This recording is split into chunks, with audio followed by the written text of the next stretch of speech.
Perkenalkan, nama saya Bu Brivian Florentis Yustanta, bisa dipanggil Bu Brivian atau Bu Briv. Di sini saya dan juga tim dosen yang lainnya akan mengampu mata kuliah Asuhan Kebidanan Kesehatan Reproduksi Remaja, Pranikah, Prakonsepsi, dan Keluarga Berencana. Untuk pertemuan yang pertama kali ini, kita akan membahas materi mengenai kesehatan reproduksi pada remaja. Nah, sebagaimana kita ketahui bahwa bidan itu tidak hanya membantu wanita dalam siklus reproduksinya, itu tidak hanya membantu melahirkan atau pada saat kehamilan saja, tapi bidan itu mendampingi perempuan selama siklus reproduksi kehidupan. Jadi mulai dari bayi, ya, kemudian balita, kemudian beranjak sebelum dewasa, yaitu adalah remaja. Nah, ini juga tetap didampingi oleh bidan. Nah, ada beberapa atau mungkin banyak permasalahan terkait dengan reproduksi yang dialami terutama oleh remaja putri. Nah, tapi di sini kita tidak hanya akan membahas mengenai kesehatan reproduksi remaja pada putri saja, tapi kita akan membahas juga mengenai kesehatan reproduksi pada remaja putra. Supaya apa? Karena kita sekarang arah kebijakan reproduksi yang kita anut ini adalah reproduksi yang berperspektif gender. Artinya, ya, kita tidak hanya berat pada salah satu titik saja, tapi juga kita mulai melakukan pendekatan reproduksi itu pada remaja putra, supaya apa, nanti ke depannya, ya, ketika proses kesehatan reproduksi, ya, remaja putra ini menjadi laki-laki dewasa, ya, dia harus dapat mengambil keputusan mengenai misalnya istrinya ingin mengikuti KB apa, nah dia sudah paham, sudah memiliki pengetahuan yang baik mengenai apa itu kesehatan reproduksi. Nah, pengetahuan remaja putra yang baik ini didapatkan dari mana? Dari bidan yang memberikan pengetahuan tersebut. Karena kita tidak bisa mengharapkan remaja putra ataupun putri itu memperoleh pengetahuan misalnya dari internet saja atau dari teman sebaya. Nah, ini merupakan tugas kita untuk memberikan pelayanan kesehatan reproduksi pada remaja, jadi tidak hanya pada putri, tapi juga remaja putra. Definisi mengenai remaja ternyata memiliki beberapa versi yang sesuai dengan karakteristik biologis maupun sesuai dengan kebutuhan penggolongannya. Nah, di sini remaja atau yang disebut sebagai adolescent ini bisa didefinisikan sebagai masa transisi atau masa peralihan dari masa kanak-kanak menjadi dewasa. Ini akan melibatkan beberapa perubahan dari berbagai aspek di dalam remaja itu sendiri, misalnya aspek biologis, psikologis, dan juga sosial budaya. Nah, ini ada beberapa sumber atau literatur yang membagi masa remaja itu menjadi beberapa tahap. Di sini saya ambil sumber dari buku Psikologi Perkembangan dari F.J. Monks, yaitu ada masa sebelum masuk ke masa remaja, ini ada namanya adalah pra-remaja atau kita sebut sebagai prapubertas. Nah, pra-remaja ini sebenarnya adalah masa yang masih anak-anak, ya, tapi sudah mulai muncul, ya, ada beberapa sifat, ya, atau mungkin tanda-tanda yang mengarah ke remaja awal. Ini batasan usianya adalah sampai dengan 12 tahun. Nah, kalau sudah mulai masuk 12 tahun ke 13, 14, 15, ini kita kategorikan sebagai remaja awal. Kemudian mulai masuk ke usia 16, 17, 18, 19, ini kita kategorikan sebagai remaja pertengahan. Dan usia 20, 21 sampai dengan 24, ini kita kategorikan sebagai remaja akhir. Nah, untuk rentang usia remaja ini juga bervariasi ya. Kalau versi BKKBN itu usia 10 sampai 24 tahun dikatakan remaja. Sedangkan kalau versinya Departemen Kesehatan, kalau dalam program kerja, ini adalah antara 10 sampai 19 tahun.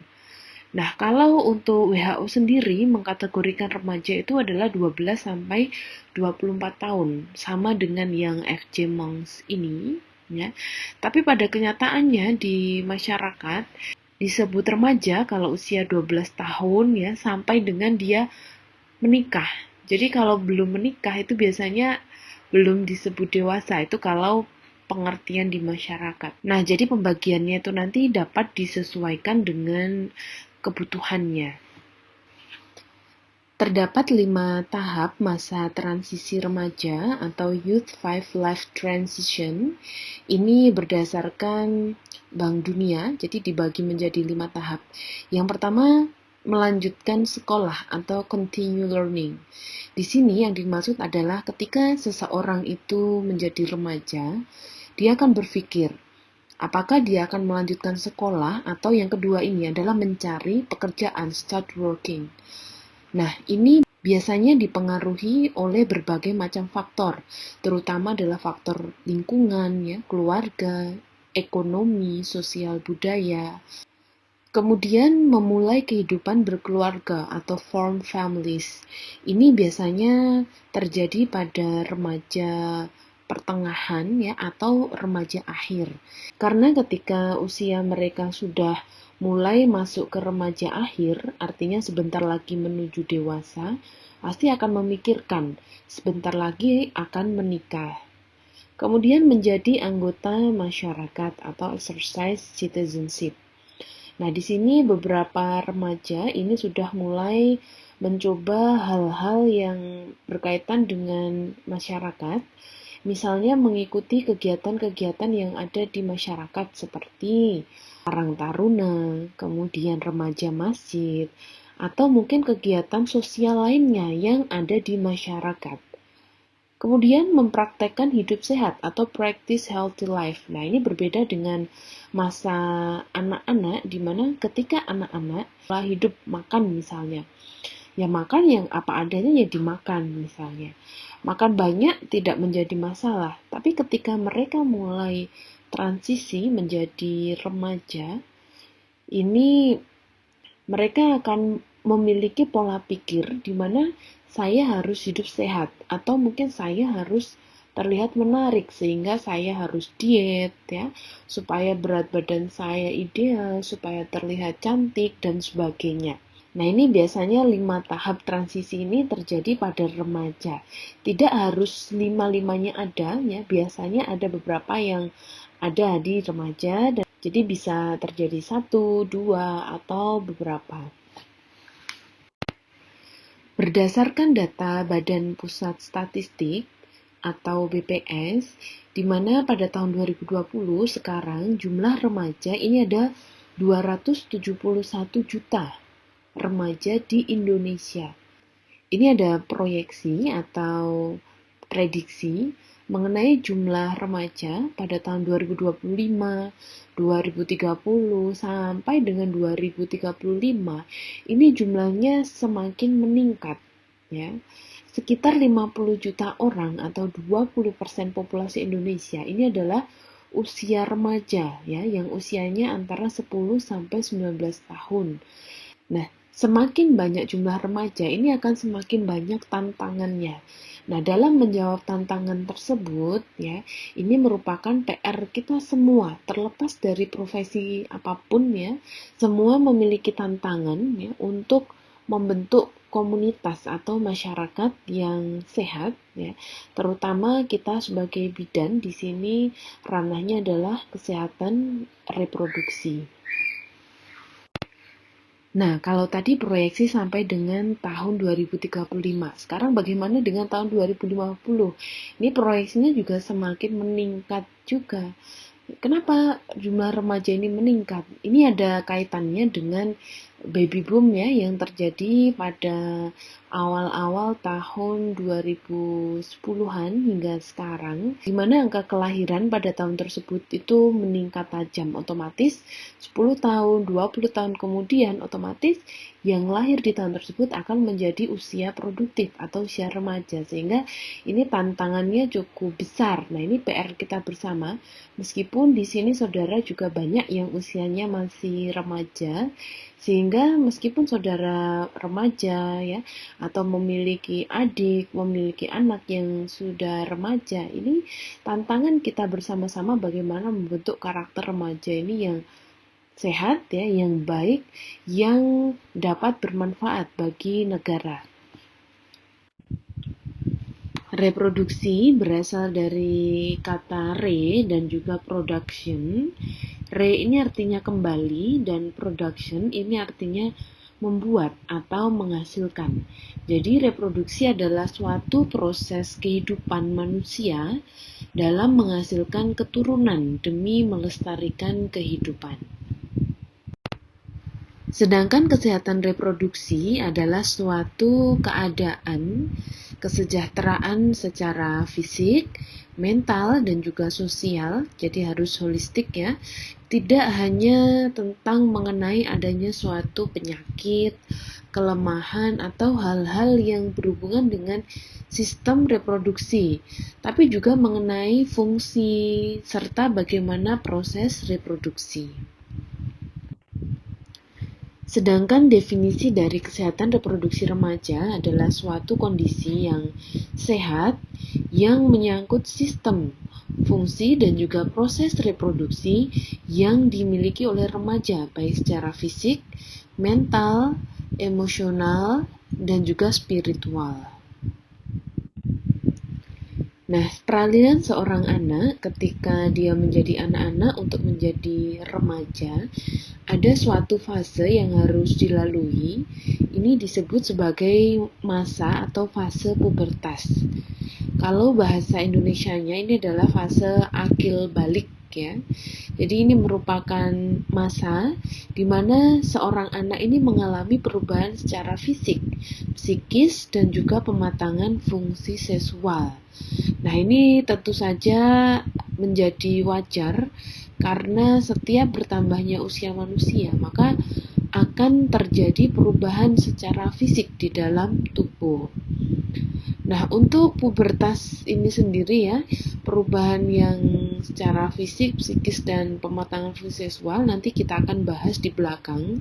Di sini yang perlu saya tekankan adalah bahwa masa pubertas ini adalah periode yang unik ya, ditandai dengan adanya perubahan-perubahan pada perkembangan tubuh ya, dan itu tidak terjadi di periode sebelumnya maupun periode sesudahnya. Jadi masa pubertas ini bisa juga disebut sebagai masa yang tumpang tindih ya, artinya dikatakan anak-anak juga bukan, dikatakan dia remaja atau dewasa juga masih belum. Jadi masa yang peralihan. Nah, masa peralihan ini berlangsungnya pun juga lumayan singkat.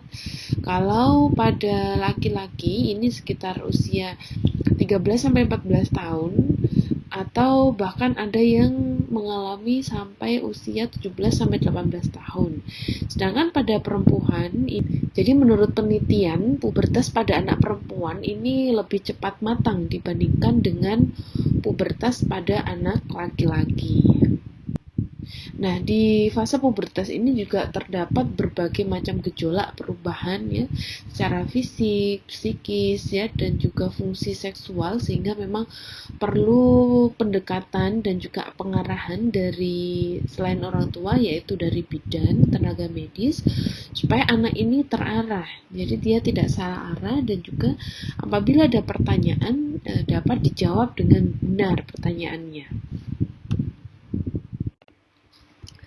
Nah, terdapat beberapa hal yang perlu digarisbawahi dan kita harus tahu bahwa Awal pubertas pada anak perempuan itu bukanlah menstruasi, melainkan ukuran dari payudara ya yang berubah menjadi lebih besar. Sementara untuk menstruasi sendiri menjadi tanda bahwa pubertas itu sebenarnya sudah selesai. Dan menstruasi ini terjadi 2-3 tahun setelah masa pubertas.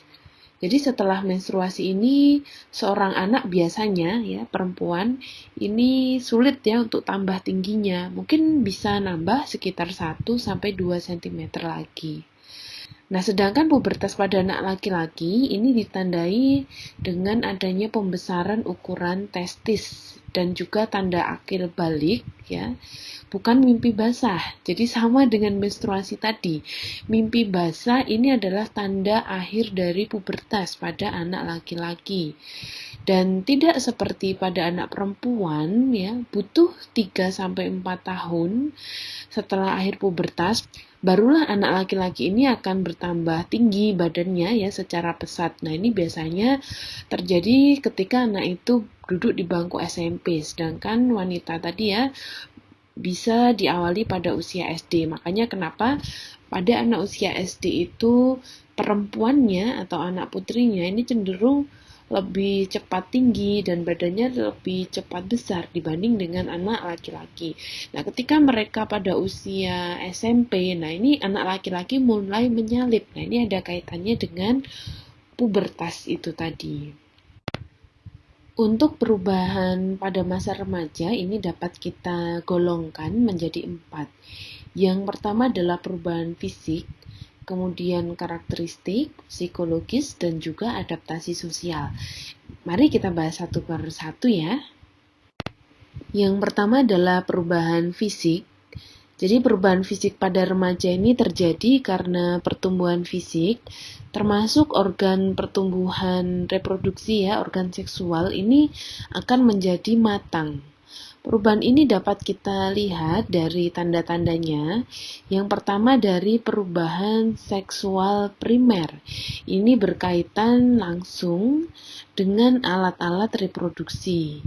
Pada laki-laki dapat kita ketahui dari mimpi basah, sedangkan pada perempuan dapat kita ketahui dari sudahnya menarche atau menstruasi. Sedangkan perubahan seksual sekundernya ini berbeda juga antara laki-laki dan perempuan. Untuk anak laki-laki ini kecenderungan perubahan fisiknya, bahunya melebar, suara besar, tumbuh jakun di leher, kemudian tumbuh rambut pada bagian tertentu. Pada wanita juga dadanya mulai membesar, pahanya juga mulai membesar ya, dan bagian pantat ya, lengan atas ini karena adanya hormon estrogen. Untuk rata-rata usia pubertas pada laki-laki sekitar usia 14,5 tahun dan pada remaja putri ini sekitar 12,5 tahun. Jadi masih sama. Untuk pubertas ini terjadi lebih awal pada remaja putri daripada remaja putra. Berikut ini adalah gambaran dari organ reproduksi wanita. Ini garis besarnya ya. Yang pertama ini adalah nomor 1 itu ovarium. Jumlahnya sepasang ya. Ini sebut juga sebagai indung telur. Jadi bentuknya oval seperti kacang almond. Jadi ovarium ini ditopang oleh banyak ligamen-ligamen yang berada di kedua sisi uterus. Fungsinya apa? Untuk ovarium ini untuk menghasilkan sel telur dan juga hormon pada wanita. Nah, di dalam siklus menstruasi yang normal, ovarium ini akan melepaskan sel telur atau ovum setiap 28 hari sekali atau bisa lebih. Jika sel telur tersebut berhasil melewati proses pembuahan, maka dapat berlanjut menjadi suatu kehamilan. Nah, untuk saat sel telur ini dilepaskan, ini biasa kita sebut sebagai proses ovulasi. Kemudian yang kedua ini adalah organ Fimbriae. Fimbriae ini merupakan bagian dari ovarium, di mana dia merupakan suatu serabut atau silia lembut yang ada di bagian pangkalnya dari ovarium. Letaknya berdekatan dengan ujung saluran oviduct yang fungsinya adalah untuk menangkap sel ovum yang sudah matang yang tadi dikeluarkan oleh ovarium pada saat ovulasi. Kemudian yang ketiga ini ada tuba Fallopi.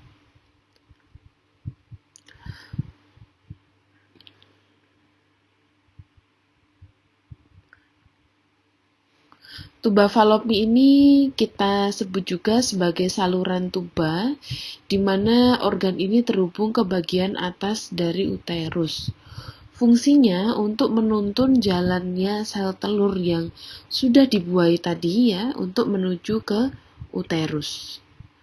Kemudian uterus itu sendiri, nomor 4.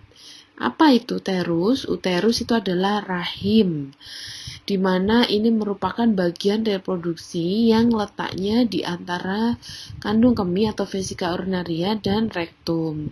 Rahim atau uterus ini berbentuk seperti buah pir ya, dan merupakan organ yang berongga.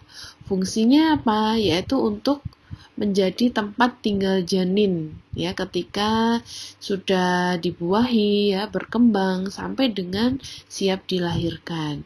Nah, selain itu juga uterus ini memiliki beberapa peran pada saat terjadinya menstruasi pada wanita. Jadi jika menstruasinya, siklusnya itu normal, maka lapisan rahim yang namanya endometrium ini akan menebal untuk mempersiapkan kehamilan. Jadi kalau tidak ada pembuahan, tidak terjadi kehamilan, maka lapisan endometrium itu akan meluruh sehingga kita sebut menjadi proses menstruasi. Kemudian organ yang kelima ini adalah serviks. Serviks ini merupakan bagian dari uterus tapi bagian paling bawah. Serviks ini menghubungkan antara uterus dan juga vagina. Fungsinya untuk melindungi uterus dari infeksi serta memfasilitasi jalannya sperma. Karena serviks ini menghasilkan lendir ya, yang teksturnya juga berubah-ubah sesuai dengan tanggal ya, sesuai dengan hormon. Jadi pada masa ovulasi lendirnya akan menipis untuk memudahkan jalannya sperma. Sementara pada saat terjadi kehamilan, justru lendir ini akan mulai mengental dan menyumbat saluran serviks, fungsinya untuk melindungi janin. Kemudian yang selanjutnya ini adalah vagina dan juga introitus vagina. Bedanya apa? Vagina ini adalah organnya ya, di mana merupakan saluran elastis yang berotot yang letaknya berada di lubang uretra dan juga rektum. Sedangkan introitus vagina ini adalah lubangnya yang dapat kita lihat dari vulva, dari luar. Nah, vagina bagian atas ini dapat terhubung dengan serviks, sementara di sisi yang satunya ini merupakan bagian yang langsung menuju bagian luar tubuh. Sedangkan untuk organ reproduksi laki-laki ini terdiri dari yang pertama gland penis. Ini dapat dibagi jadi 3 bagian ya. Ada bagian akarnya yang menempel di dinding perut bagian bawah, kemudian bagian korpus atau batangnya, dan juga bagian kepala penis atau kita sebut sebagai prepusium. Ini biasanya lapisannya akan dihilangkan pada saat anak ini menjalani sunat. Nah, di bagian prepusium ini terdapat lubang kecil yang merupakan bukaan dari saluran kemih yang nantinya akan menjadi tempat keluarnya urin dan juga tempat keluarnya sperma dan semen. Pada penis ini juga terdapat ujung-ujung syaraf yang sensitif terhadap rangsangan. Kemudian uretra, jadi uretra ini merupakan saluran kemih dan berfungsi untuk membawa urin dari kandung kemih ke luar tubuh. Kemudian untuk vas deferens, ini merupakan organ yang berupa saluran yang panjang dan juga tebal, mulai dari epididymis hingga ke rongga panggul. Letaknya di mana? Yaitu di belakang kandung kemih. Vas deferens ini fungsinya mengantar sperma yang sudah matang itu untuk masuk ke uretra, jadi sebagai persiapan dari ejakulasi. Sedangkan untuk epididymis ini merupakan saluran yang panjang juga, letaknya di belakang testis. Nah, epididymis ini yang fungsinya untuk membawa dan menyimpan sel sperma yang telah diproduksi oleh testis. Nah, selain itu juga berfungsi untuk tempat mematangkan sperma yang telah terbentuk di testis. Jadi setelah matang, sperma yang baru ini dapat melakukan tugasnya dalam membuahi sel telur. Kemudian ada testis. Nah, testis ini merupakan organ yang bentuknya oval, ukurannya sebesar biji zaitun, letaknya ada di dalam skrotum. Nah, umumnya setiap pria ini memiliki 2 testis, di mana fungsi testis ini untuk menghasilkan hormon testosteron dan juga menghasilkan hormon androgen atau hormon seksual pada pria. Dan selain itu juga organ ini memproduksi sperma. Kemudian skrotum. Nah, skrotum ini merupakan bagian dari reproduksi pria yang terlihat seperti kantong ya bentuknya. Letaknya ada di belakangnya penis. Nah, untuk skrotum ini terdapat banyak syaraf dan juga pembuluh darah yang berperan untuk mengatur suhu testis. Nah, agar testis ini dapat memproduksi sperma dengan baik, maka organ tersebut harus memiliki suhu yang lebih rendah dibandingkan dengan suhu yang lain. Bahwa ketika laki-laki menggunakan pakaian dalam itu tidak boleh terlalu ketat karena nanti dapat meningkatkan suhu tubuh. Kemudian selanjutnya adalah kelenjar prostat, di mana kelenjar ini letaknya di bawah vesika urinaria, di depan rektum. Nah, kelenjar ini fungsinya menambahkan cairan yang membantu sperma saat terjadi ejakulasi dan membantu menjaga sperma agar tetap sehat. Untuk selanjutnya ada vesikula seminalis. Nah, untuk vesikula seminalis ini merupakan organ yang bentuknya seperti kantong, menempel di vas deferens di dekatnya vesika urinaria atau kandung kemih. Fungsinya untuk memproduksi cairan dan juga memberikan energi bagi sperma agar dapat bergerak. Dan yang terakhir ini adalah vesika urinaria atau kandung kemih sebagai tempat untuk menyimpan urin sebelum dikeluarkan melalui uretra. Yang kedua adalah perubahan psikis pada remaja. Nah, perubahan psikis ini dipengaruhi oleh beberapa hal. Yang pertama, intelijensi, kemudian emosi, moral, adaptasi sosial, dan juga kepribadian. Pada remaja, kemampuan untuk berpikir logis ini mulai terasah. Jadi mereka mulai membuat planning, kemudian dapat memutuskan, kemudian dapat bernalar secara ilmiah, memikirkan masa depan, dan juga apabila mereka diberikan masukan, mereka dapat berpikir dan mengintrospeksi diri. Kemudian dari secara emosi, remaja ini dikarenakan adanya perubahan hormon pelonjakan yang drastis, maka membuat emosi remaja ini menjadi lebih emosional, kemudian sensitif, reaktif, mudah tersinggung, mudah marah, sedih, kemudian mudah juga tertarik akan sesuatu hal, dan ingin mencoba hal-hal yang baru. Secara moral, remaja ini ingin dihargai dan juga ingin diterima bahwa mereka itu sudah bukan anak-anak lagi. Oleh karenanya, ada sedikit penilaian yang kurang baik misalnya dari keluarga, maka ini membuat remaja ini menjadi kurang nyaman. Oleh karena itu, mereka lebih memilih biasanya berkumpul dengan teman sebaya daripada dengan keluarga. Hal ini dikarenakan teman sebaya itu sama-sama dengan dia ya, sama-sama mengerti, sama-sama ingin dihargai, sama-sama ingin diterima, sehingga lebih mudah secara sosial untuk beradaptasi.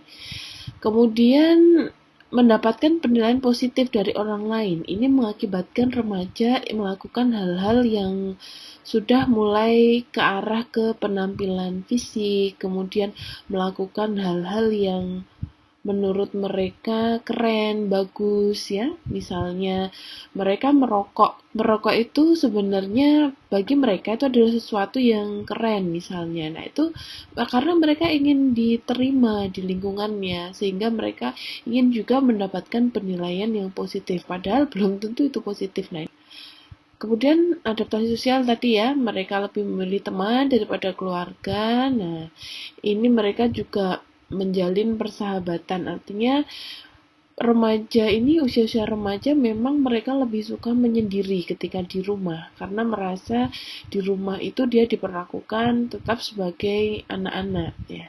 Karena pada masa peralihan ini kadang keluarga atau orang tua ini kurang aware ya, kurang sadar bahwa oh ternyata kalau anak remaja itu harusnya diperlakukan seperti apa. Nah ini karena remaja ini tidak mau diperlakukan seperti anak-anak, akhirnya mereka lebih memilih teman daripada keluarga sendiri.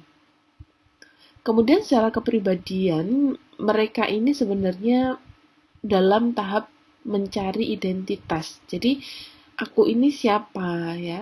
Aku ini bagaimana? Peranku seperti apa? Aku nanti mau jadi apa? Oleh karenanya mereka biasanya memiliki tokoh idola ya, sehingga ketika mereka memiliki tokoh itu, mereka akan meniru. Ketika tokohnya melakukan tindakan A, mereka akan meniru A karena itu merasa mereka oh ini cocok untuk identitas saya. Kemudian mereka juga menyukai lawan jenis. Nah, ini dikarenakan perubahan hormon tadi ya, merubah kepribadian yang awalnya anak-anak ini mereka cuek dengan lawan jenis, sekarang mulai ada timbul ketertarikan. Pada masa transisi remaja ini, jadi banyak sekali permasalahan yang dialami oleh remaja, ya ini secara umum ya. Ada 3 risiko besar yang mereka harus hadapi. Di antaranya pertama kehamilan yang tidak diinginkan dan aborsi. Ini dapat terjadi akibat pergaulan yang salah ya, tiga-tiganya ini ya.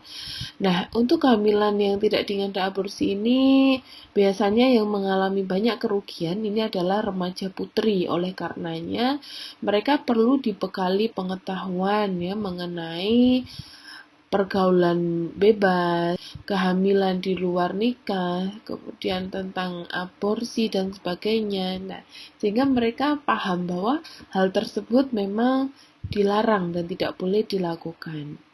Kemudian penyalahgunaan nafsa ya, di dalamnya termasuk narkotika ya, psikotropika dan juga zat adiktif ya, rokok juga termasuk. Untuk penyalahgunaan nafsa ini kebanyakan ini pada remaja putra ya, tapi tidak menutup kemungkinan remaja putri bisa juga menyalahgunakan nafsa.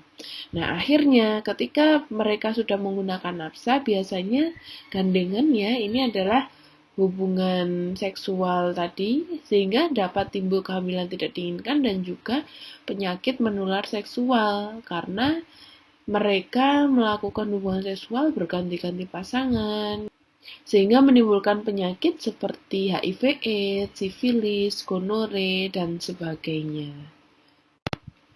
Berdasarkan gambar berikut, nah kita dapat mengetahui ya permasalahan-permasalahan apa saja yang dialami oleh remaja ya. Kita akan bahas ya berdasarkan data. Terdapat permasalahan lain pada remaja, terutama remaja putri, ini adalah anemia. Karena pada masa remaja mereka mulai mengalami menstruasi, kemudian banyak dari remaja ini juga melakukan diet-diet yang kurang sehat ya, mereka membatasi makan, tidak makan ini itu supaya tubuhnya terlihat bagus dan sebagainya, ini dapat menyebabkan anemia. Kemudian pertumbuhan yang terhambat pada remaja putri ini juga dapat mengakibatkan panggul sempit karena panggulnya tidak berkembang ya pada masa pertumbuhan, sehingga apabila remaja putri ini nanti hamil ya kemudian melahirkan, maka dapat menghasilkan bayi yang BBLR. Kemudian pada masalah seksualitas ini terdapat penyalahgunaan nafsa, penularan HIV/AIDS, seks bebas, dan juga IMS tadi ya pada kelompok usia remaja ini sangat tinggi. Ini merupakan data untuk HIV/AIDS di Indonesia. Kebanyakan memang laki-laki ya 54%, kemudian perempuan 29%, sisanya 17% tidak diketahui. Nah, ini yang paling banyak terjadi karena perinatal ya, heteroseksual, homoseksual, dan narkotika suntik ini bisa terjadi pada remaja. Kemudian untuk kasus HIV/AIDS terbesar di Indonesia ini terdapat di Papua, kemudian di Jawa Timur ya, di Jakarta. Ini ada survei atau data yang menyebutkan bahwa terdapat 111 juta kasus penyakit menular seksual diderita oleh kelompok usia di bawah 25 tahun, artinya ini usia remaja. Ini data dari WHO, UNFPA, UNICEF 2017. Kemudian, remaja ini juga sangat berisiko tinggi terhadap IMS, termasuk diantaranya HIV/AIDS. Ini juga didapatkan datanya dari WHO, UNICEF 2017. Kemudian setiap 5 menit, remaja di bawah usia 25 tahun ini terinfeksi HIV. Dan setiap menitnya, wanita usia 15-19 tahun ini melakukan aborsi yang tidak aman. Nah, ini sangat miris ya. Kemudian lebih dari 500 juta remaja usia 10-14 tahun yang hidup di negara berkembang, dan rata-rata ini mereka pernah melakukan hubungan suami istri pertama kali di bawah usia 15 tahun. Nah, ini juga ngeri ya. Ini data secara global dunia. Nah, ini sedangkan data berupa nasionalnya ini terdapat survei diambil dari Komnas Perlindungan Anak bahwa perilaku seksual remaja SMP dan SMA sekarang ini tidak kalah mengerikan dengan yang tadi ya. Justru di sini lebih rinci dijelaskan bahwa 93,7% remaja itu pernah berciuman ya, petting dan juga oral seksual. Kemudian 62,7% remaja SMP ini tidak perawan lagi. 21,2% remaja SMA pernah aborsi, dan 97% remaja itu pernah menonton film porno. Kita ibaratkan, misalnya ada 10 remaja yang pernah pacaran, berarti 8 diantaranya ini sudah mengarah terjerumus seks bebas. Jadi, seks bebas ini tidak harus intercourse atau hubungan suami istri. Mereka melakukan kegiatan atau aktivitas yang menjurus ke arah seksual, ini sudah termasuk dari seks bebas. Permasalahan lain yang tidak kalah penting untuk ditangani ini adalah pernikahan anak usia dini. Untuk prevalensi pernikahan anak usia dini ini banyak mengalami penurunan daripada 3 dekade terakhir. Tapi kalau dilihat secara data statistik, ini merupakan data yang masih banyak sebenarnya, terutama kalau kita bandingkan dengan negara-negara lain di wilayah Asia Timur dan Asia Pasifik. Andaikan ada 10 orang perempuan ya di Indonesia yang berusia 20-24 tahun, satu di antaranya ini dipastikan telah menikah sebelum usia 18 tahun. Artinya pernikahan itu terjadi pada usia anak-anak ya, bahkan remaja awal ya. Data ini didapatkan dari UNICEF. Jadi anak di Indonesia yang menikah dini ini sekitar 25%, ini sangat banyak ya. Dan terdapat 2,5 juta atau 46% dari seluruh pernikahan di Indonesia ini mempelai perempuannya berusia 15 sampai 19 tahun. Dan paling banyak terdapat di Provinsi Kalimantan Tengah, terdapat 52%, kemudian di Jawa Barat juga masih banyak, di Kalimantan Selatan, Bangka Belitung, Sulawesi Tengah, disusul dengan provinsi-provinsi yang lain. Nah, jadi apa yang menyebabkan masih maraknya terjadi pernikahan dini? Yang pertama adalah tradisi dan budaya, ya. Biasanya ini diwariskan dari orang tua, dari kakek nenek, sehingga sudah ada tradisi turun-temurun bahwa di daerah tersebut ini seorang menikah pada usia yang muda. Misalnya ada seseorang yang berusia 20 tahun, ketika mereka belum menikah pada usia 20 tahun, mereka diberikan julukan sebagai perawan tua misalnya. Nah, ini yang akan menyebabkan seseorang ini terdorong untuk menikah di usia muda, karena jangan sampai dicap sebagai perawan tua, ini misalnya. Kemudian yang kedua adalah faktor internal, jadi dari anak itu sendiri. Ini bisa terjadi karena perilaku seks bebas misalnya, sudah terlanjur hamil duluan ya, sehingga mau tidak mau harus menikah muda. Kemudian yang ketiga adalah faktor emosional. Jadi mereka menikah itu tanpa mempertimbangkan matang-matang. Jadi karena merasa sudah saling mencintai, merasa bahwa siap untuk menikah, padahal mungkin kalau dinilai dari secara kematangan emosional ya, sebenarnya masih kurang siap, sehingga secara emosional saja mereka tiba-tiba memutuskan untuk menikah. Kemudian yang selanjutnya adalah pendidikan. Jadi oleh karenanya mengapa sekarang pemerintah ini menerapkan program untuk pendidikan ini wajib belajar 12 tahun, sudah bukan 9 tahun lagi. Ini arahnya untuk menanggulangi pernikahan dini. Kenapa? Karena kalau wajib belajar hanya 9 tahun ya, berarti kan 9 tahun itu SD ya, 6 tahun sampai SMP 3 tahun. Nah, biasanya setelah lulus SMP, mereka ini sudah merasa sudah tidak ada tanggungan sekolah, akhirnya boleh menikah ya. Sementara kalau ada kewajiban belajar sampai dengan 12 tahun, maka mereka akan menyelesaikan pendidikannya sampai dengan jenjang SMA, sehingga mereka dapat menikah biasanya setelah lulus SMA. Nah, usianya biasanya sudah di atas 17 tahun. Artinya lebih aman ya daripada usia yang tadi ketika usia SMP.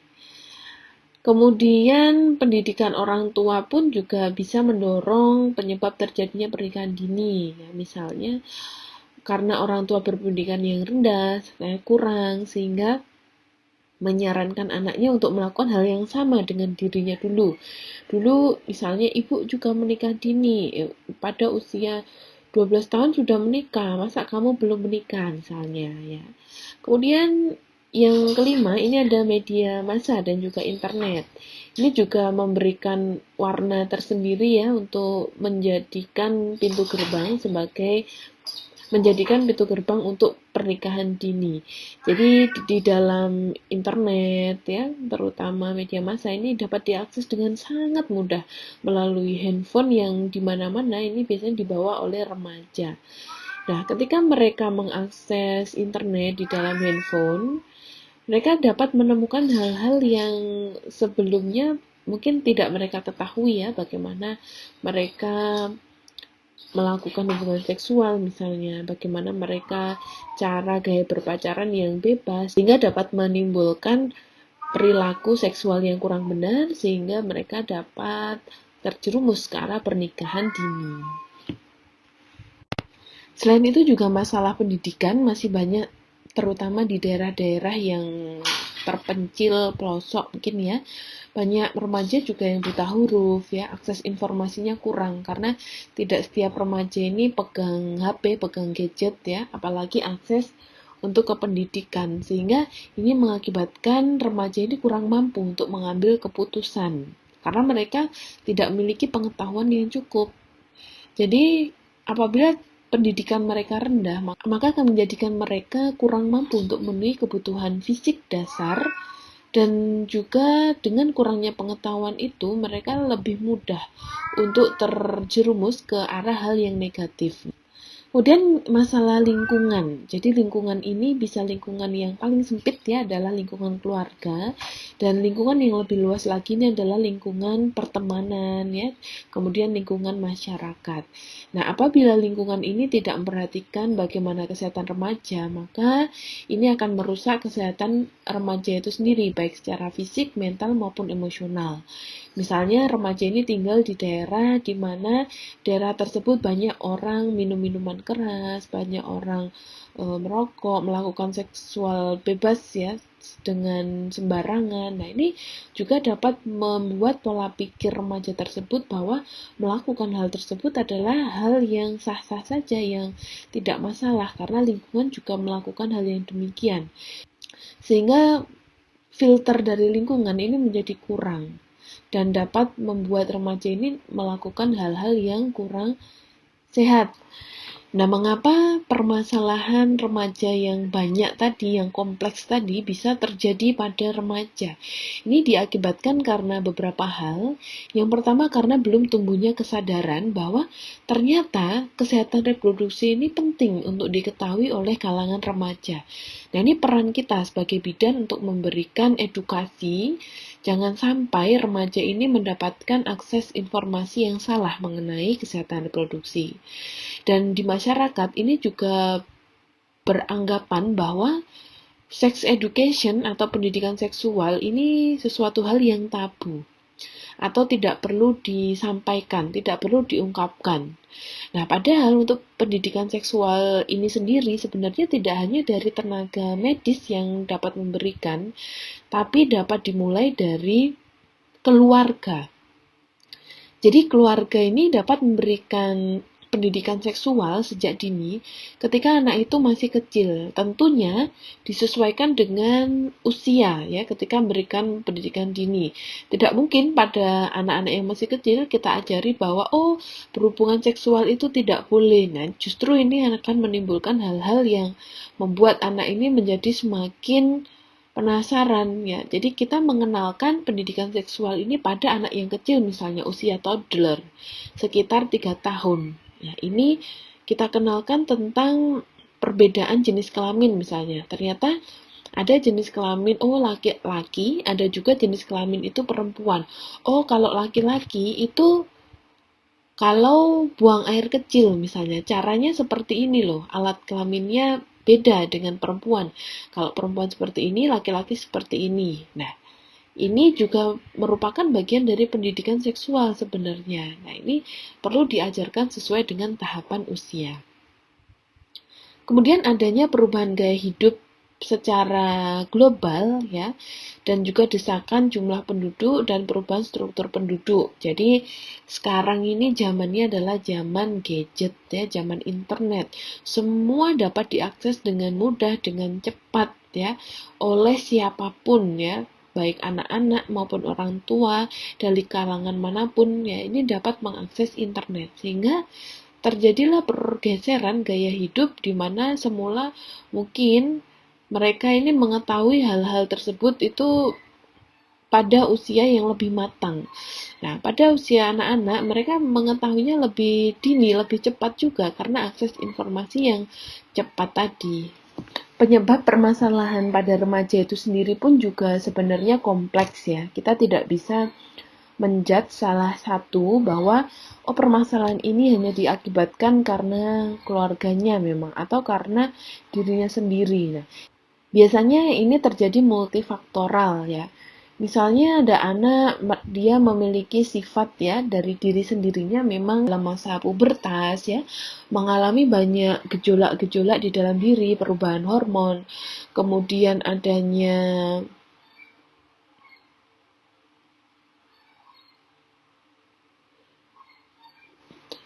yang mengakibatkan perubahan emosional, sehingga secara keluarga misalnya keluarganya tetap memperlakukan dia sebagai anak-anak ya, tidak atau belum sadar bahwa anaknya ini sudah berubah menjadi seorang remaja, sehingga anak ini menjadi tidak nyaman ya, mereka memilih teman sebaya yang salah. Sehingga ini akan menyebabkan masalah pada remaja. Mereka mulai mencoba hal-hal yang baru ya, apalagi ditunjang dengan lingkungan ekonomi ya. Lingkungan ekonomi ini tidak selalu lingkungan ekonomi yang kurang, tapi lingkungan ekonomi yang berlebih pun, misalnya ada anak diberikan jatah uang saku ini berlebih, lebih banyak daripada teman-teman seusianya. Ini juga dapat menimbulkan hal yang negatif. Mereka dapat menggunakan uang tersebut untuk melakukan sesuatu hal yang tidak diinginkan. Misalkan mereka membeli rokok, nanti ke ujung-ujungnya dapat mengarah ke narkoba ya. Terdapat faktor yang dapat berdampak buruk bagi kesehatan reproduksi. Yang pertama adalah faktor sosial ekonomi dan juga demografi. Jadi kemiskinan ya itu juga dapat mengakibatkan kesehatan reproduksi ini menjadi kurang optimal ya, karena dengan tingkat kemiskinan ya ini biasanya tingkat pendidikan pun juga akan rendah, sehingga mengakibatkan pengetahuan seseorang ini menjadi kurang mengenai kesehatan reproduksi. Pemenuhan nutrisi ya berkaitan dengan kesehatan tubuh dan juga kesehatan reproduksi ini juga bisa tidak optimal. Kemudian secara demografi ya, lokasi tempat tinggal ini juga dapat berpengaruh. Misalkan seseorang yang tinggal di lingkungan yang kumuh ya, mereka mandi 1 kali sehari. Nah, ini secara kesehatan reproduksi mereka otomatis mereka tidak akan dapat menjalankan kesehatan reproduksi yang optimal, yang baik ya, karena mereka tidak mampu melakukan personal hygiene yang baik. Kemudian faktor budaya dan lingkungan ini juga mempengaruhi, ini juga dapat berdampak pada kesehatan reproduksi. Misalnya terdapat kepercayaan-kepercayaan atau mitos-mitos yang ada di masyarakat ya.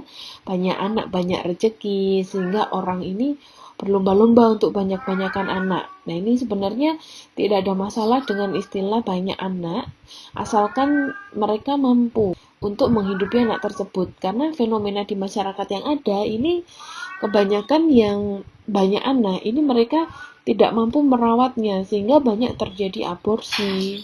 Kemudian anak ini dibuang ketika masih bayi, kemudian menitipkan anak ke panti asuhan karena mereka tidak dapat merawatnya. Nah, ini banyak sekali permasalahannya.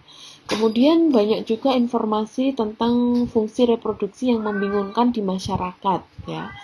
Ini juga dapat kita luruskan sebagai tenaga medis untuk memberikan pengetahuan yang baik kepada masyarakat. Dan faktor psikologis ini dapat kita lihat ya pada hubungan orang tua dengan remaja. Misalnya terjadi hubungan yang kurang harmonis di dalam keluarga ya, orang tuanya berpisah misalnya, atau terjadi keretakan rumah tangga.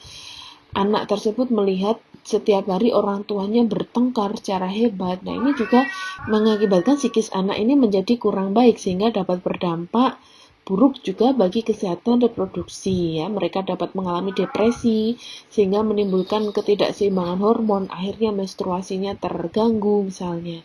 Mereka merasa bahwa menjadi anak ini ternyata saya tidak dihargai, saya merasa tidak berharga, sehingga saya mencari di mana saya dapat dihargai. Akhirnya mereka meninggalkan rumah ya, kabur dari rumah dan sebagainya. Kemudian faktor biologis, nah ini juga dapat mengaruhi kesehatan reproduksi. Misalnya anak tersebut mengalami kecacatan dari lahir, terutama apabila cacatnya pada saluran reproduksi. Ini juga dapat berdampak kurang baik pada kesehatan reproduksi. Dan juga apabila remaja tersebut mengalami penyakit menular seksual. Nah, jadi ini tugas kita bersama sebagai bidan untuk dapat memberikan edukasi atau pendidikan reproduksi atau pendidikan seksual ini kepada remaja. Supaya apa? Supaya remaja ini memiliki sikap dan tingkah laku yang bertanggung jawab mengenai proses reproduksi. Kemudian supaya remaja ini memiliki informasi yang benar. Jadi kita luruskan pemahaman-pemahaman yang selama ini mungkin salah di masyarakat mengenai fungsi, peran, dan juga proses reproduksi. Jadi di sini kita harus memiliki pola pandang bahwa seksualitas ini sebagai bagian kehidupan yang memang alami ya, positif. Dan tujuannya ini lebih ke arah bagaimana memelihara kesehatan reproduksi ya. Bagaimana kesehatan reproduksi remaja ini agar tetap sehat supaya nanti ketika mereka memasuki masa usia reproduktif ini tetap sehat. Nah, pendidikan kesehatan reproduksi ini merupakan proses yang integratif dengan memadukan pengetahuan dari berbagai macam aspek. Jadi tidak hanya dari aspek biologis saja, tapi kita masukkan bagaimana nilai moralnya, kemudian aspek psikologisnya, dan juga aspek agamisnya. Supaya pengetahuan yang kita berikan ini dapat holistik dan dapat diterima oleh remaja. Kita sesuaikan dengan kebutuhan remaja itu ya, dan proses ini sebenarnya tidak bisa kita lakukan ketika anak itu remaja dan hanya satu kali. Harusnya ini memang dilakukan secara bertahap, mulai dari mereka masih anak-anak ya, sejak dini sampai dengan mereka remaja. Jadi pengetahuan yang mereka terima ini semakin meningkat ya, semakin bertahap bertambah. Nah, ini BKKBN juga sudah menyiapkan ada program namanya PIK-R atau PIK Remaja. Ini tujuannya untuk memberikan informasi PKBR atau penyiapan kehidupan berkeluarga bagi remaja. Kemudian di dalamnya ada pendewasaan usia kawin. Kemudian diajari juga mengenai keterampilan hidup, pelayanan konseling, dan bagaimana rujukan PKBR. Sehingga di dalamnya ini banyak sekali kegiatan-kegiatan yang dikelola dari, oleh, dan untuk remaja untuk memberikan pelayanan informasi dan konseling bagi remaja itu sendiri. PIK-R ini istilahnya adalah nama generik ya. Kalau sudah di masyarakat ini dapat dikembangkan dengan nama-nama yang lain sesuai dengan program dan sesuai dengan kebutuhan yang ada di tempat tersebut. Nah, di dalam PIK-R ini terdapat pendidikan kelompok teman sebaya. Jadi ada remaja-remaja ini yang memiliki komitmen ya dan juga motivasi yang tinggi. Ini mereka diajari dulu, diberikan bekal keterampilan dan keilmuan yang memadai sehingga mereka dapat menjadi narasumber bagi kelompok remaja sebayanya untuk menjelaskan bagaimana pendidikan reproduksi pada remaja itu. Jadi konselor sebaya ini biasanya akan lebih mudah diterima oleh remaja dibandingkan yang memberikan penyuluhan ini adalah orang yang usianya lebih tua, karena remaja ini secara alami memang sifatnya lebih suka bergaul dengan sebayanya dibandingkan dengan orang yang lebih tua usianya. Nah, ini ada beberapa rambu-rambu pengetahuan yang dapat kita berikan kepada remaja untuk mereka dapat memiliki kesehatan reproduksi yang baik. Yang pertama, kita kenalkan mengenai proses, fungsi, dan juga alat reproduksi. Nah, jadi terutama pada remaja yang mengalami masa pubertas, ada perubahan bentuk tubuh ya. Mereka mengalami kebingungan sebenarnya. Kenapa kok misalnya dada saya menjadi lebih besar ya, bahu saya menjadi lebih lebar. Kemudian saya mengapa kok menjadi menstruasi, mengapa timbul jakun. Nah, ini harus dijelaskan dengan baik. Kemudian mengapa remaja ini perlu mendewasakan usia kawin. Nah, ini juga perlu dijelaskan. Kemudian penyakit menular seksual dan HIV/AIDS serta bagaimana dampaknya ya. Bahaya narkoba dan miras pada kesehatan reproduksi juga perlu dijelaskan. Kemudian yang paling penting ini ya, pengaruh sosial media terhadap perilaku seksual, karena kebanyakan perilaku seksual remaja ini diakibatkan karena mereka menonton hal-hal yang ada di medsos, di internet, sehingga mereka meniru ya dan melakukannya. Kemudian kekerasan seksual dan bagaimana cara menghindarinya. Kemudian mengembangkan kemampuan berkomunikasi supaya mereka dapat menangkal hal-hal yang negatif. Misalnya apabila ada teman yang mengajak menjerumuskan ke arah hal yang negatif, mereka harus melakukan seperti apa, ini perlu kita jelaskan. Dan juga yang terakhir adalah hak-hak reproduksi. Nah, pendidikan kesehatan reproduksi kepada remaja ini kita sesuaikan dengan usianya ya, mulai dari anak-anak. Jadi tadi kita ajarkan mengenai organ reproduksi yang simpel ya. Misalkan jenis kelamin, ternyata ada perempuan, ada laki-laki. Kemudian apabila mereka dipegang di area-area tertentu, misalnya area kemaluan ya, oleh orang yang dikenal maupun orang yang tidak dikenal ya, supaya mereka dapat berteriak untuk minta tolong. Nah, ini juga harus kita ajarkan. Karena sekarang ini banyak penjahat kelamin ya atau pedofil pada anak-anak. Jadi yang diserang ini memang anak-anak. Mereka dipegang-pegang ya, kemudian sampai dengan ada yang disodomi juga. Kemudian usia anak-anak ya, ini biasanya mereka sudah memiliki banyak informasi di dalam kepalanya ya. Misalnya bagaimana asal-usul bayi, misalnya mereka memiliki adik loh, bayi itu kok tiba-tiba ada ya di perut ibunya, kok tiba-tiba muncul, ini bagaimana caranya, kemudian tiba-tiba loh kok keluar lagi, lahir menjadi bayi. Nah, ini orang tua harus menjelaskan dengan benar ya. Bahkan mereka tuh di usia-usia ini tidak jarang mereka menanyakan hal-hal yang mungkin dapat membuat orang tua itu terkaget-kaget ya. Misalnya mereka mendapatkan kata-kata pacaran. Pacaran itu apa ya? Nah, ini kita juga harus menjelaskan sesuai dengan usia mereka. Kemudian mereka mendapatkan kata-kata seksual dan dengan polosnya mereka dapat menanyakan kepada orang tua, seksual itu apa ya? Pacaran itu apa ya? Nah, ini kita juga harus jelaskan, tetap dijelaskan, tidak boleh kita mengelak. Artinya, kalau kita tidak menjelaskan ya sebagai orang tua, maka mereka akan mencari jawabannya itu di tempat lain. Nah, kalau jawabannya ini tidak benar, maka informasi atau pengetahuan yang mereka dapat ini bisa salah.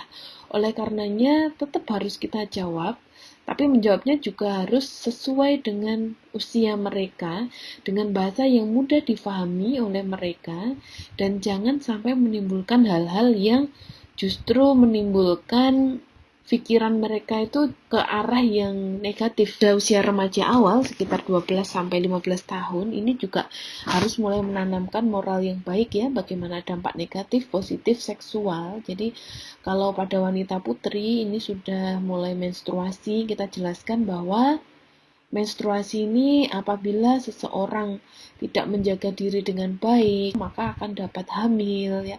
Oleh karenanya harus jaga jarak apabila memiliki teman lawan jenis, tidak boleh berdekat-dekatan, berdua-duaan ya.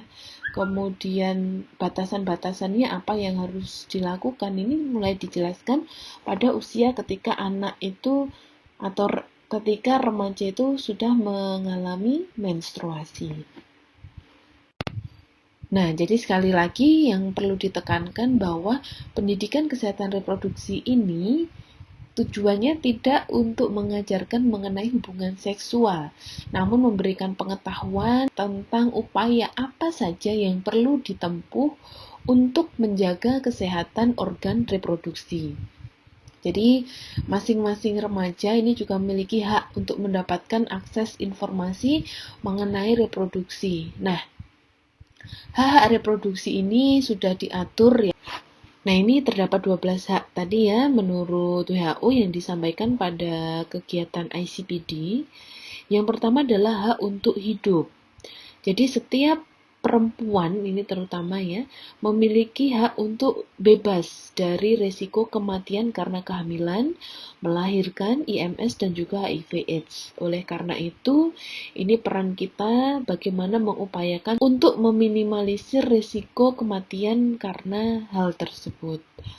Kemudian yang kedua adalah hak atas kebebasan dan keamanan. Jadi setiap individu ini berhak untuk mengatur kehidupan reproduksinya sendiri.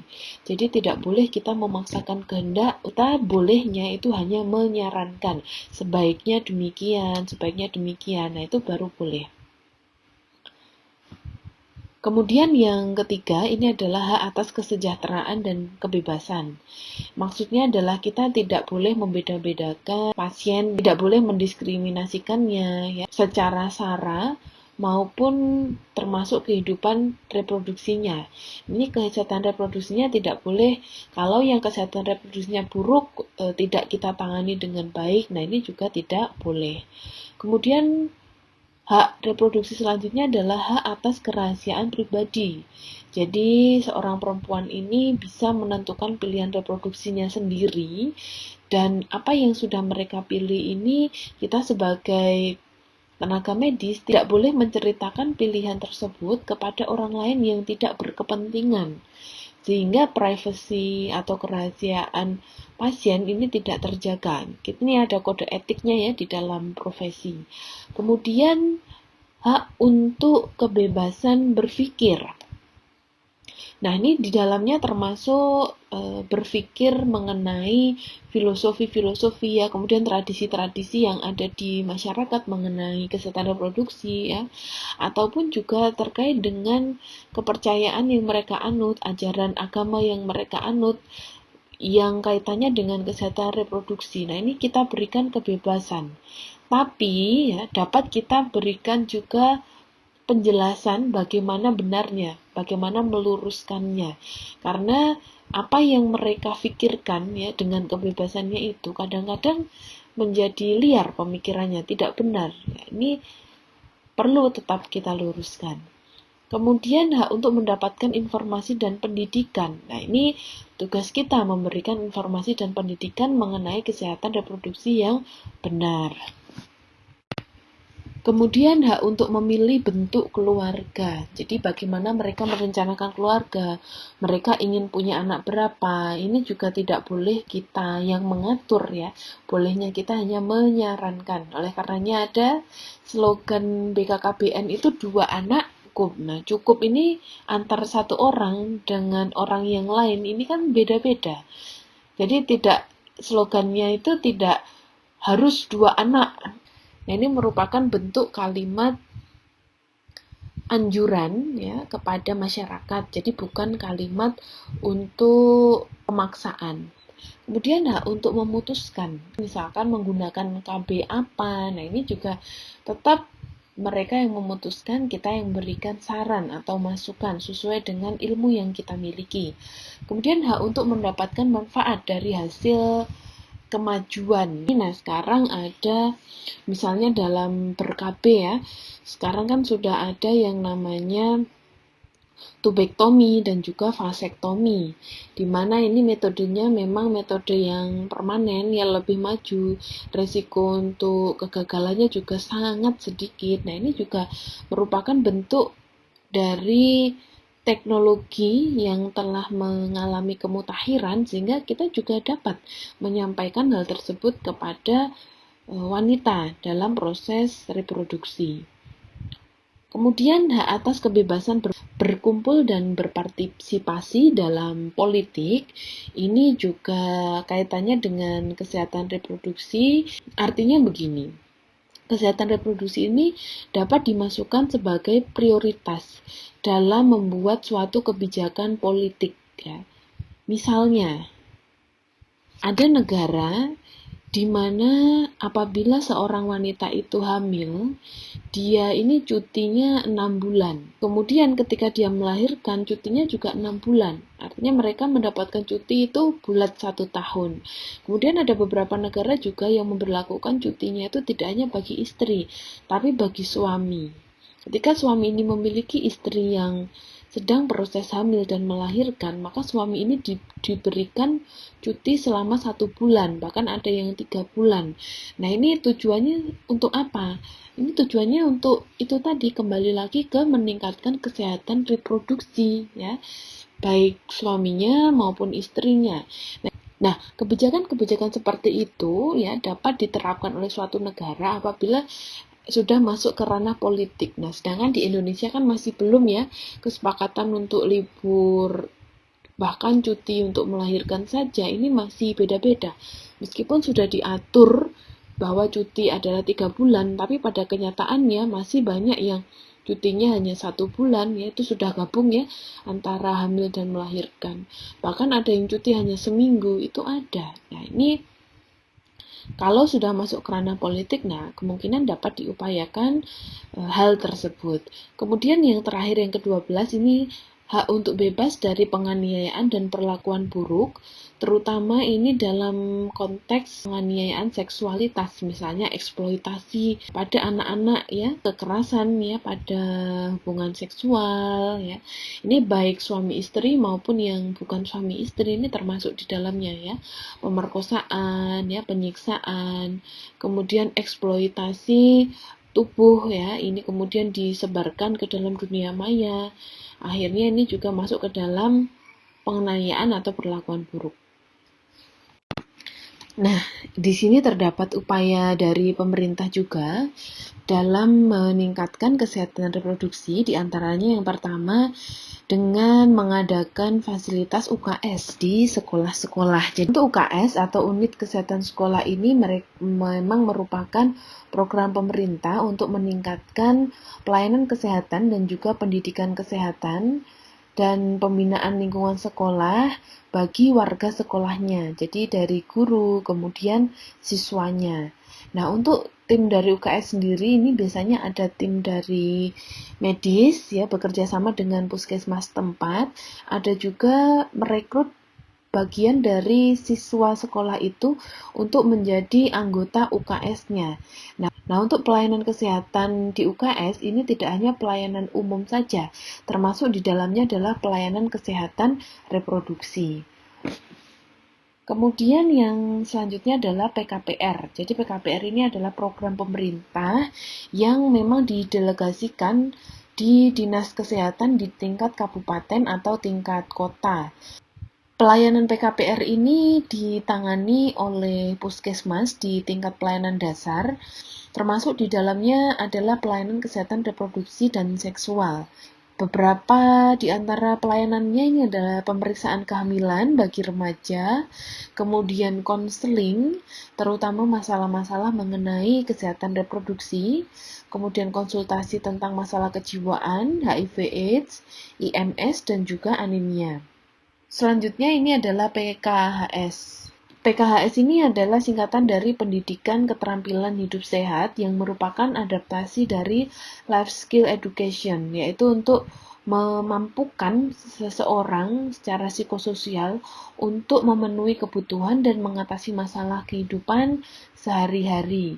PKHS ini levelnya adalah di level sekolah, memberikan edukasi kepada siswa yang ada di sekolah tersebut. Kemudian pendekatan moral dan hukum di PPKN ini juga merupakan bagian integral dari upaya pemerintah untuk meningkatkan pelayanan kesehatan reproduksi, karena di dalamnya juga diajarkan norma-norma atau batasan-batasan supaya remaja ini tidak terjerumus ke arah hal yang negatif terkait dengan kesehatan reproduksi. Kemudian melalui olahraga juga sebagai penyaluran minat dan bakat siswa tersebut supaya dapat mengisi kegiatannya dengan hal-hal yang positif ya.